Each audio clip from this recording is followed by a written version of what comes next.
And oh, by the way, which we also found out, why is it that you're going around telling other people that you're a philanthropist? Wait till you find out this. It gets crazier. Listen to this. This is my conversation with Flint resident Bruce Steers. When he told you that he was paying for Adam's treatment, did he say anything else? Why is he doing that? Just, not really, just, that he was paying it out of his own pocket and trying to help him out. And I thought, well, I don't know what all that is, but that's awful generous of you, because I heard that, the treatments were, pretty expensive. Did you believe him? But it was relative to that Chariton treatment. Chelation. And as I said, I was under the assumption that it was the whole family. And then his wife told me that, no, it was never the whole family. It was just her husband. Right. And so I don't know how that come, and all of that. But he made a lot of, appearances in different places. And, he was pretty convincing of all the things that were going on anyway. Did you believe him when he told you he was paying for it? Yes. Okay. Yes, I did. Yes, I did. And, I had no idea what, Richard Baird was being paid, through by the governor, but I guess it was a considerable amount of money that was being transferred to him to be here.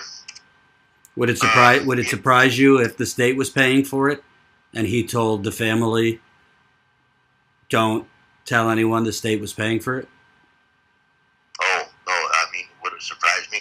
Nothing would surprise me at this, point in time, because I know that, with my reason for getting with him and discussing, things that we talked about was in trying to, bring some kind of resolution or solution to, how we're going to, get rid of this crap out of these people's houses and out of their, out of their bodies. And did he give you the impression when you met that he has a lot of pull, a lot of authority? Yes. Yes. Absolutely. Absolutely. Matter of fact, I've been told by several colleague friends of mine that if you were talking to him, you were talking to Snyder.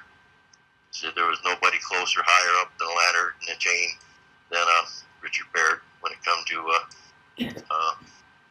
and that's when in our conversation he shared with me that him and the governor had been college roommates and had a long-term established friendship and business friendship.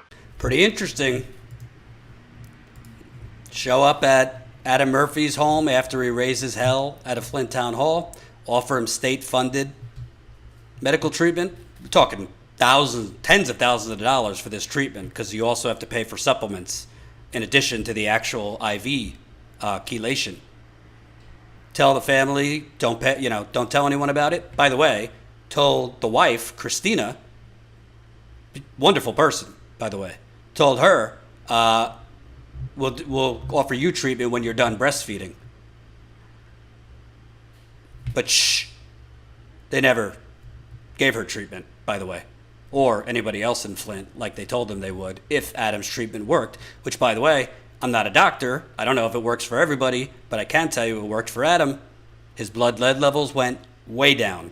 His seizures disappeared, and his cognitive functioning got a lot better.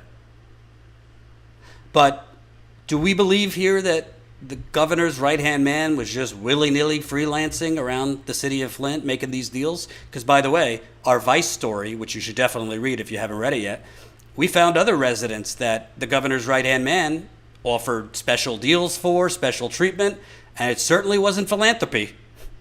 It wasn't coming out of his pocket. And those residents, it all seemed to have a pattern. They were the loudest, rowdiest people. They talked to the media. They raised hell at town hall meetings. Somehow Richard Baird always ended up meeting with them.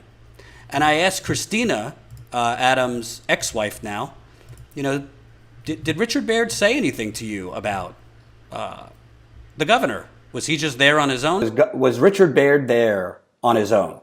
Or was Governor Snyder aware that his top advisor was meeting with families like yours and making these kind of deals? Did he say anything to you that made you think Governor Snyder knew? Oh, yeah, definitely. He said he was going to go back to the office and run this by him. I remember that very clearly. I don't know if it got recorded or not. I don't have any, I can't get my hands on the audio, but it, it was, Because you guys did record the meeting. yeah, we recorded the meeting, and so there is evidence of the meeting if they want to deny it. There's also evidence in my email and evidence in my phone and evidence spread all over the place. So And by the way, I just want the audience to know, and then we'll move on to the lead abatement. Attorney General Nessel could say whatever she wants, and her office could say whatever they want, but they know about this because I brought it to them. Right. Yeah. Yeah.